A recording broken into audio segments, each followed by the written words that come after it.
नमन कृति के लिए मुझे इस पर कुछ अपने भाव प्रकट करने के लिए आमंत्रित किया गया है। संयोग से ये नवसृजन प्रकाशन की मेरी द्वितीय कृति है और हमारे गुरु जी डॉक्टर रंगनाथ मिश्र जी ने एक समीक्षा पद्धति आरंभ की थी, संघात्मक समीक्षा पद्धति। तो जब मुझसे कहा गया कि इस कृति पर बोलें, कुछ अपने भाव प्रकट करने, तो मैंने सोचा कि जो उन्होंने पद्धति दी है उस पद्धति का ही जो है मैं पालन करते हुए उस ढंग से या जो उनकी पद्धति है उसके अनुरूप अपने भाव प्रकट करें। और उन्होंने मुझे बताया था जो अगर कोई भी बात ऐसी लगे कि जो नहीं कहनी चाहिए थी और मैंने कही है, तो आप समझ लीजिएगा कि हमारे गुरु जी का आदेश था कि इस बात को भी जो है आपको इंगित करना है इस पद्धति में। तो उन्होंने कहा था, मैं उन्हीं के इस अनुक्रम में चल रहा हूँ, कि सबसे पहले कृति और कृति के कवर पेज। और जाहिर सी बात है कि जो ये कृति है और उसका जो कवर पेज है वो अद्भुत है। और ये cover page doctor Sushma Saumya ji के सुपुत्र अंबर जी ने जो है इसको बनाया था और मुझे भेजा था। और सचमुच मुझे ये कवर देख करके मुझे बहुत अच्छा लगा और आश्चर्यचकित भी हुआ कि कैसे भावों को उन्होंने एक नमन के जो है भाव को अपने चित्र में जो है बना दिया, रेखांकित किया। और कृति का जो शीर्षक है नमन, नमन के जैसे कि आप जानते हैं कि कई अर्थ होते हैं। नमन का अर्थ होता है प्रणाम, अभिवादन और सिर झुकाकर सम्मान प्रकट करना। जो अगर हम संस्कृत की दृष्टि से देखें तो संस्कृत में किसी भी शब्द को धातु रूप में प्रकट किया जाता है। तो संस्कृत जो है की दृष्टि से जो है नमन शब्द नम धातु से उत्पन्न होता है, जिसका अर्थ है झुकना, झुक करके किसी चीज़ को के प्रति अपना समर्पण भाव प्रकट करना नमन का अर्थ है।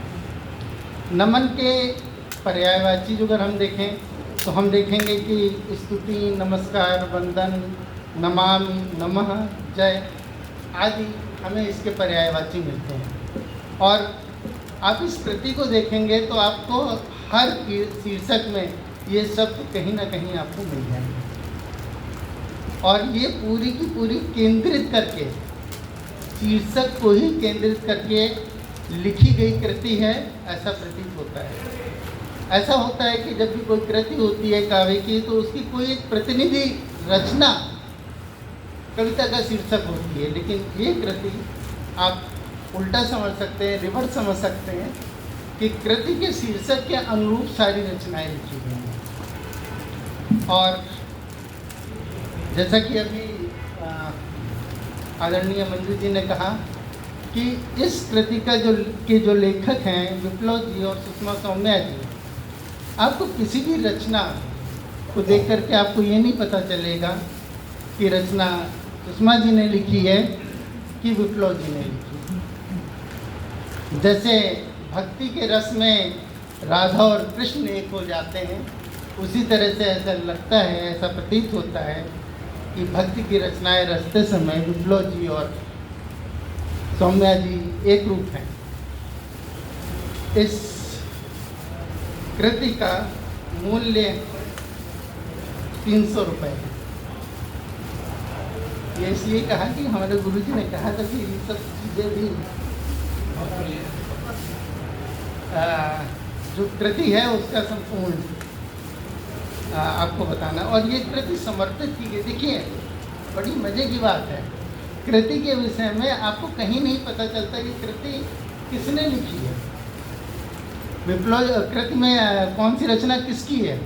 उसी तरह समर्पण जो किया गया है कृति में, जो शब्द हैं परम श्रद्धेय प्रातः स्मरणीय पूज्य माता एवं पूज्य पिता को हार्दिक श्रद्धा चाहिए।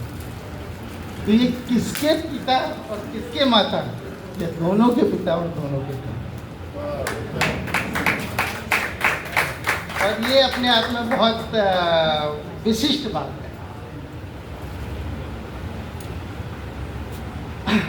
सादर वंदन ये जरूर मैं पढ़ना चाहूँगा, क्योंकि पूरी कृति का सार रूप एक तरीके से भक्ति, श्रद्धा, आस्था, विश्वास, पूर्ण समर्पण, तन मन धन आत्मा का प्रत्येक क्षण निश्चल पवित्र भावनाओं से ओतप्रोत प्रामन अपने इष्ट को, देवी देवता ईश्वर को, आदरणीय पूजनीय को नतमस्तक होकर नमन।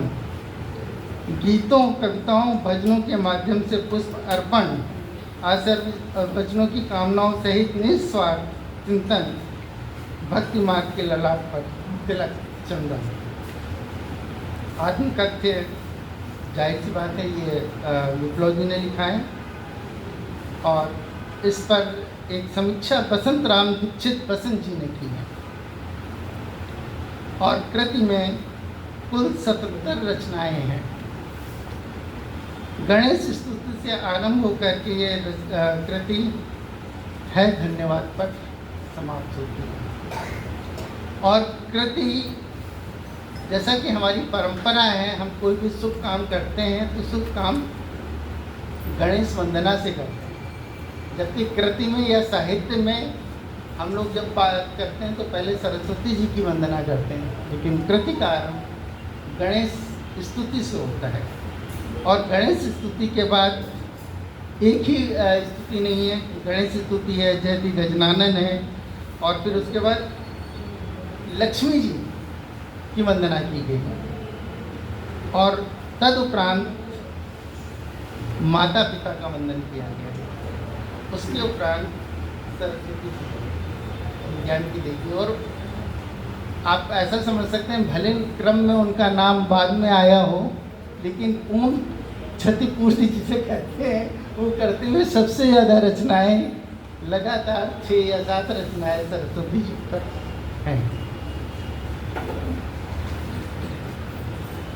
जो हमारा ये काव्य संग्रह है, भगवत पुराण में नवधा भक्ति का उल्लेख मिलता है, और इस संग्रह की सभी रचनाओं में हमें नवधा भक्ति के दर्शन होते हैं। अधिकांश रचनाओं में वंदन, अर्चन, स्मरण, कीर्तन तथा आत्मनिवेदन की प्रधानता है। यद्यपि नवधा भक्ति के सभी रूप किसी न किसी स्तर पर उपस्थित हैं, तथापि वंदन और आत्म समर्पण इसकी प्रमुख विशेषता है। कवि ईश्वर को केवल पूज सत्या के रूप में नहीं, बल्कि जीवन का पथ प्रदर्शक, करुणामय संरक्षक और आत्मिक उत्थान का आधार मानता है। यह काव्य संग्रह केवल देवी देवताओं की स्थितियों का संकलन नहीं है, बल्कि भारतीय आध्यात्मिक चेतना, सांस्कृतिक परंपरा तथा मानव जीवन मूल्यों का समन्वित काव्य संग्रह है। भारतीय साहित्य में भक्ति में सदैव मानव और ईश्वर के बीच आत्मीय संबंध स्थापित करने का कार्य किया है। नमन इस परंपरा का आधुनिक प्रतिनिधि काव्य संग्रह है। इसमें गणेश, सरस्वती, लक्ष्मी, दुर्गा, शिव, राम, हनुमान, सूर्य, विश्वकर्मा, कुबेर आदि सभी रूप हैं। इसमें ब्रह्म का भी रूप है, इसमें ईश्वर का साकार रूप भी है, इसमें निराकार रूप भी है, इसमें पर्वत, पहाड़, नदी, धाम, इन सब की चर्चा की गई है, इन सबको नमन किया गया है। और कवि का उद्देश्य केवल व्यक्तिगत मोक्ष नहीं, बल्कि समस्त मानव समाज के कल्याण की कामना करना भी है। कवि ईश्वर को आत्मशुद्धि, आत्मविकास एवं मानव कल्याण का माध्यम मानता है। संग्रह की अधिकांश रचनाएं, या हम कह सकते हैं लगभग सभी रचनाएं गेय हैं तथा सामूहिक पाठ, भजन, गायन के लिए उपयुक्त है।